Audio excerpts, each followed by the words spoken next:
Liverpool have been one of the busiest clubs in the summer transfer window, completing a massive overhaul that is giving Slot the opportunity to evolve his style and create tactical alternatives for any opponent, from breaking down low defensive blocks to outnumbering any team in transitions. But there may also be some glaring weaknesses to this approach that we'll take a look at later on in the video.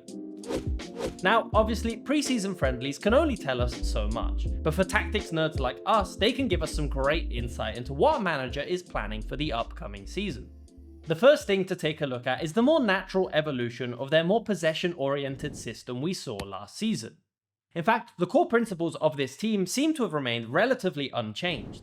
They're patient in possession, but always ready to go direct when the opportunity is there.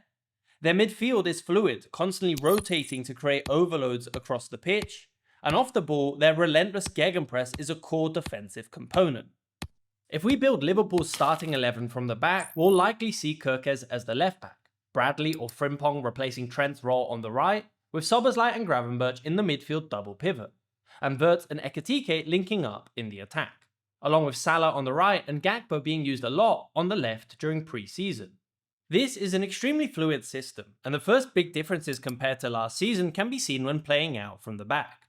Last season, Slot liked to use his fullbacks in a relatively hybrid position, not too narrow but also not too wide.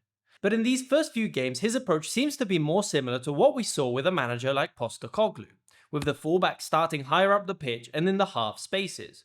Specifically, while the left back Kerkez is used a little bit more defensively, Bradley or Frimpong appear to have the license to roam more freely and are very frequently seen on the defensive line and ready to give support to Salah out wide. This build-up shape is extremely narrow. If the centre-backs are pressed, it's Gravenberch and Szoboszlai that give support out wide or in the centre. But because of this aggressive shape out wide, teams will likely not commit too many players forward. If they do, then it means Liverpool are comfortable quickly getting the ball forward into the wingers, something we saw a lot early in the season last year. We can get a good example of this shape in this clip here, with Liverpool moving further up the pitch and the fullbacks being high and in a more central position. This allows the wingers to be in a 1v1 against the fullbacks, and this direct pass is something we will likely see a lot this season. This move against Bilbao also shows us how fluid this shape can be when playing out from the back. The two fullbacks are more central, and as Szoboszlai steps out wide to give the team an option, both Wirtz and Ekitike drop deeper to give the team support.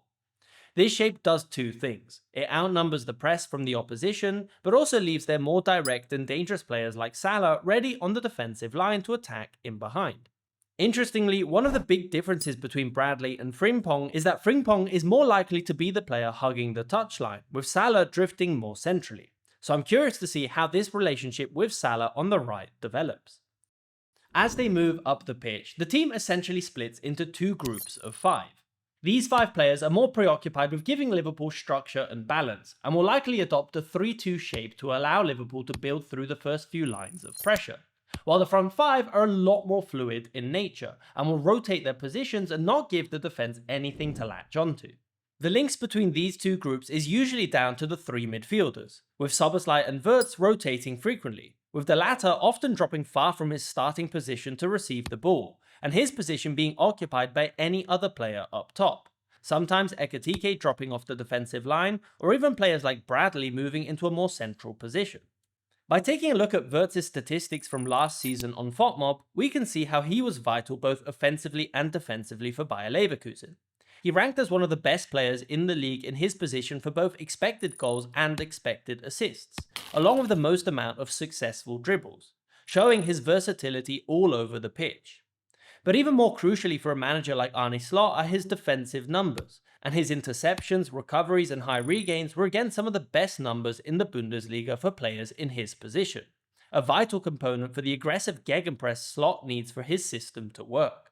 But don't expect Wirtz to be moving into these positions out wide too frequently, as his crossing accuracy and success rate was one of the lowest for players in his position, so he'll naturally be more of a threat down the middle, with late runs into the box to finish off the move. If you want to stay up to date this season, then FOTMob is incredibly useful for all fixtures, live match updates and in-depth statistics, and you can get started for free by downloading the app with the link in the description or pinned comment down below. This more possession-oriented system allows Liverpool to control possession more easily whilst also having a lot of players in attack. When in the opposition's third, it can often be just Van Dijk and Konate at the back, with Gravenberch ready in the centre, with both fullbacks being used high up the pitch, and big clusters of players being created with these rotations forward. It means a lot of players can end up in the box, and with players like Szoboszlai, Wirtz and Bradley, there are countless players that are ready to crash into the box. And even with a player like Ekitike up top, who is not fixed to his position, Liverpool will likely give defences few reference points that they can latch onto. This system feels like a natural progression from what we saw last season, and there are similar patterns of play both in and out of possession. But we also got to see why the system might be a little too risky in certain situations, for example in their 4-2 loss to AC Milan, with Liverpool's backline getting exposed 3 times from counterattacks. We've seen how dangerous Liverpool are when pressing high up the pitch, and they can consistently win the ball in these positions and create dangerous opportunities. But just one mistimed movement and there's a lot of space for the opponent to run into. Against Milan, this came mostly from Liverpool's right channel in the space left by Bradley, and teams might be able to find a lot of space to run into if Slot's gegenpress doesn't work effectively. But as we mentioned earlier, the signings Liverpool made this season, along with some extremely talented up-and-coming youngsters, Liverpool don't have to always rely on this specific way of playing. And with a few key changes in certain positions, they can look like a completely different team. There are essentially well-suited backups in every position, with the whole midfield and attacking line easily being replaced with important players. And this more rapid system could also benefit a player like Darwin Núñez, as his more fixed position can give Liverpool something to aim for in the box. What we saw late on in their game against Yokohama was the use of Frimpong essentially as a wingback on the right, with more space to push forward and deliver crosses into the box. Something we saw consistently last season with some of the best numbers for chances created and successful crosses in the Bundesliga. His assist to make it 2-1 is a perfect example of this new shape, and it means Liverpool could look for deeper deliveries more often from the right flank, and it could benefit a player like Darwin Núñez, given his more fixed position compared to a player like Ekitike and ready to meet any crosses into the box. The squad Liverpool have built this summer isn't just about adding quality, but it's giving Slot a lot of tactical flexibility. And depending on the opponent and their specific tactical setup, Liverpool can essentially flip the switch between chaos or control. But of course, this versatility does also come with its risks, and we've seen how if their gegenpress isn't successful, then there's a lot of space that the opponent could potentially exploit. Ultimately, we've seen a lot of teams and managers struggle to cope with this big increase in players in the squad. So let me know in the comments down below if you think Slot will be able to find the solution for all of these new signings. If you enjoyed this video, I recently made a video breaking down how defensive tactics have changed over the past few years, so if you want to know more, you can check it out in this video here. And don't forget to download FOTMob if you want to stay up to date with all the latest transfers and statistics for the new season. Thanks for watching.